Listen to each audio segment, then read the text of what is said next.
आज अमेरिका को दुनिया की सबसे बड़ी ताकत माना जाता है ना?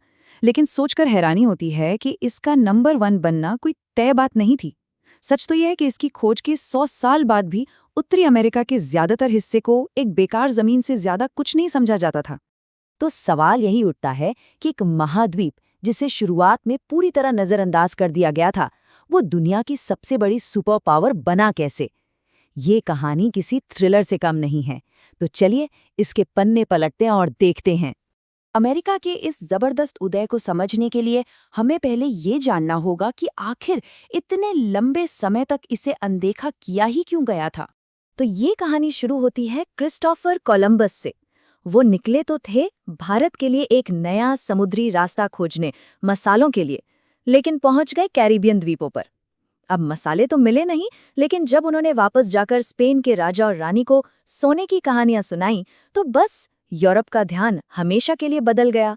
इसके बाद तो स्पेन और पुर्तगाल ने जैसे पूरी दुनिया को ही आपस में बांट लिया। पुर्तगाल ने एशिया के अमीर व्यापारिक रास्तों पर अपना ध्यान लगाया, जबकि स्पेन ने नई दुनिया यानी अमेरिका पर कब्जा करना शुरू कर दिया। स्पेन का पूरा फोकस दक्षिण की तरफ था, जहां उन्हें बेशुमार सोना और चांदी मिल रहा था। ऐसा नहीं है कि स्पेन ने कोशिश नहीं की। उन्होंने उत्तरी अमेरिका में भी एक टीम भेजी, लेकिन उन्हें वहां सोने की वो चमक नहीं मिली जिसकी उन्हें उम्मीद थी। नतीजा, दशकों तक उन्होंने इन बेकार जमीनों की तरफ मुड़कर भी नहीं देखा। लेकिन कहते हैं ना, किसी का नुकसान किसी का फायदा।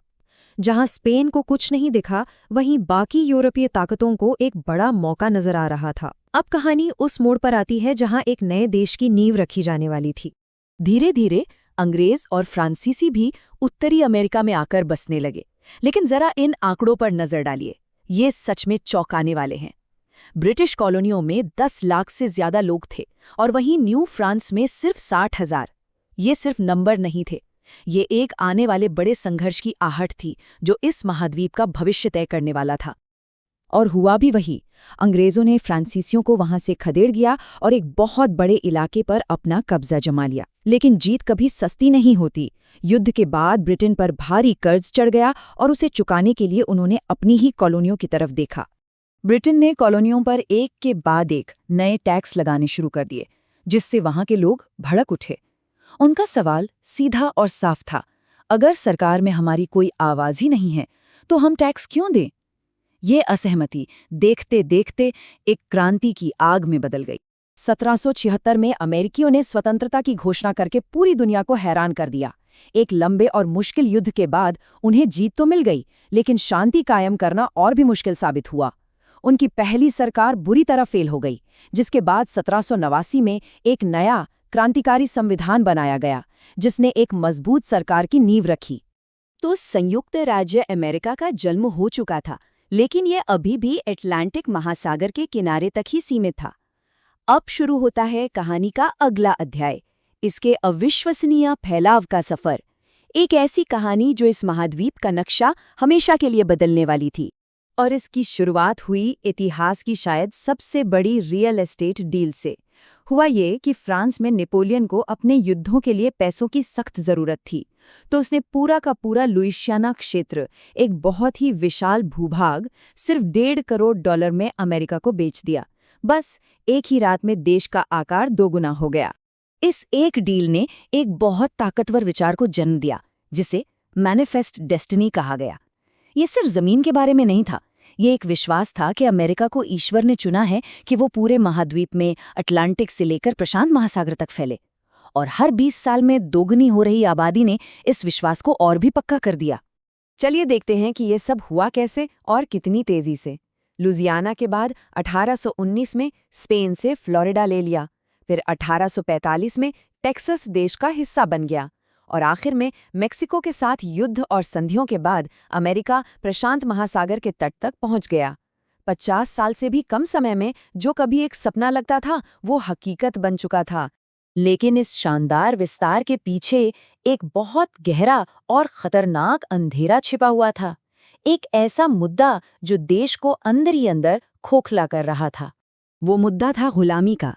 देश इस सवाल पर पूरी तरह से बटा हुआ था। औद्योगिक उत्तर के लिए ये एक बहुत बड़ा नैतिक पाप था, वहीं खेती पर निर्भर दक्षिण के लिए ये उनकी अर्थव्यवस्था और जीने के तरीके का आधार था। इस पर कोई बीच का रास्ता मुमकिन ही नहीं था। ये तनाव आखिरकार एक बहुत ही भयानक और खूनी गृहयुद्ध में बदल गया, जिसने देश को तोड़ कर रख दिया। आखिर में उत्तर की जीत हुई, देश को फिर से एक किया गया और गुलामी को हमेशा हमेशा के लिए खत्म कर दिया गया। और जरा सोचिए, इस भयानक युद्ध के ठीक 2 साल बाद विस्तार का एक और अनोखा मौका सामने आया। रूस ने अलास्का बेचने की पेशकश की। कई लोगों ने इसका मजाक उड़ाया, इसे बर्फ का डब्बा कहा। लेकिन अमेरिका ने इसे सिर्फ $70 लाख में खरीद लिया। एक ऐसी डील जो बाद में सोने और तेल की वजह से अविश्वसनीय रूप से कीमती साबित हुई। अब देश एक हो चुका था, पूरे महाद्वीप में फैल चुका था और अपनी ताकत को महसूस कर रहा था। आखिरी कदम था अपनी सीमाओं से बाहर निकलकर दुनिया की तरफ देखना। अब अमेरिका के अंदर एक बहुत बड़ी बहस छिड़ गई। क्या अमेरिका को दुनिया के मामलों से अलग रहना चाहिए, जैसा कि उसके संस्थापकों ने कहा था, या फिर उसे अपने बढ़ते हितों की रक्षा के लिए एक वैश्विक शक्ति के तौर पर काम करना चाहिए? हवाई पर कब्जा करने के सवाल ने इस बहस को और भी गरमा दिया।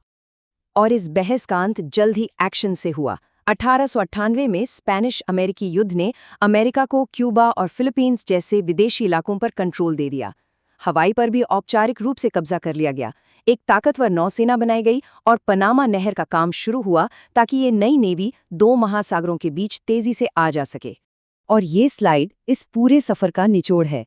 एक नज़रअंदाज की गई जमीन से शुरुआत, फिर एक महाद्वीपीय राष्ट्र बनना और आखिर में 20वीं सदी की शुरुआत तक एक सच्ची वैश्विक शक्ति के रूप में उभरना। 1914 तक अमेरिका ने दुनिया के मंच पर अपनी जगह बना ली थी और ठीक इसी वक्त दुनिया एक और बहुत बड़े बदलाव की दहलीज पर खड़ी थी, क्योंकि पहला विश्व युद्ध अभी-अभी शुरू ही हुआ था।